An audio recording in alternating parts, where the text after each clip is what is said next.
schimbat frecvența. Acum am înțeles ce înseamnă dependența. Dar tu ești totul meu, totul meu, totul meu. Un fel de vreau să știi că eu te voi iubi mereu. Eu sunt totul tău, totul tău, totul tău. Un fel de mulțumesc că ai plecat când mi-era greu. Tu ești totul meu, totul meu, totul meu. Un fel de vreau să știi că eu te voi iubi mereu. Eu sunt totul tău, totul tău, totul tău.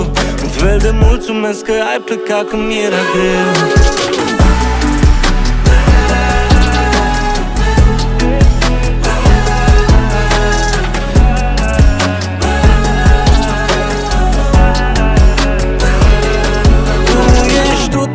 Totul meu, totul meu. Un fel de vreau să știi că eu te voi iubi mereu. Eu sunt totul tău, totul tău, totul tău. Un fel de mulțumesc că ai plecat când mi-era greu.